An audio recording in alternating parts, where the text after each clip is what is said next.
ASMR Coffin Radio. Welcome to another exciting episode of Coffin Radio. I am Heartthrob Rob, and today we are talking about She-Hulk Season 1, Episode 8, Ribbit and Ribbit. The bio here reads, She-Hulk represents Leapfrog, who was injured due to a malfunction in his custom-made super suit. We go from the worst episode, Episode 7, The Retreat, to the best episode, Ribbit and Ribbit.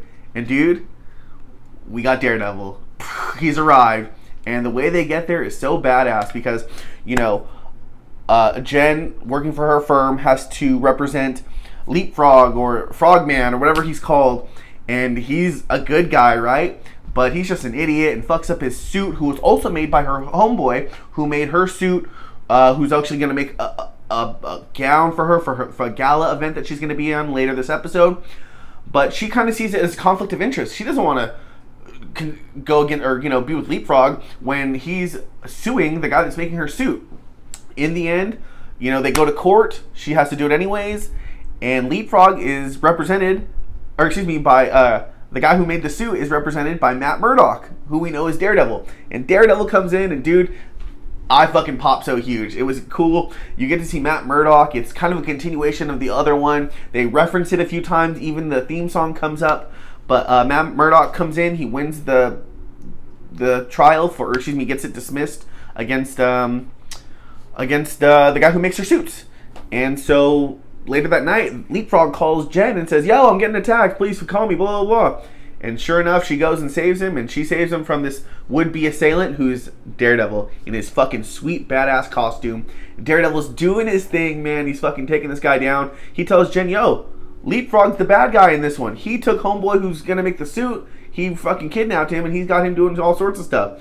So they go down to his fucking lair, which is called the Lily Pad, whip all his homeboys' asses, and end up capturing him.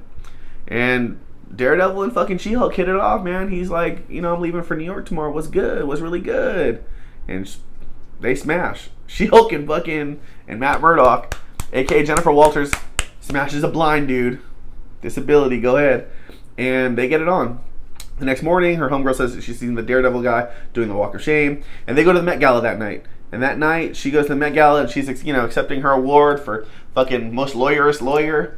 And all of a sudden, fucking Anonymous comes on the screen. It's like a homeboy from Hulk Smash King or whatever, who we know is Josh. He's a bad guy who's copied her phone previously in another episode.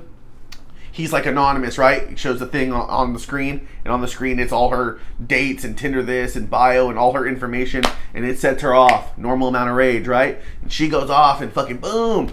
Security guards are called in, and that's how the episode ends, as these bad guys are trying to take her over, and here she is looking like the Hulk. Best episode of the series so far. It's the penultimate episode. Next episode's the finale. I think this is a nice setup. Really good episode. 2 thumbs way the fuck up. We got Daredevil in here now. Lord knows what he's going to be. I can't wait for Daredevil Born Again or Rise Again, whatever it's called. Super stoked on that. But really good episode. You guys got to check it out. Let me know what you think. We'll talk about it in the comments. Finally a win for the MCU Phase 4. Let's talk about it in the comments. Make sure you like and subscribe. And if you like what you're watching, then hop in the coffin. Follow us on social media at Coffin Radio. Coffin is spelled with a K. And that's all for today. ASMR Coffin Radio.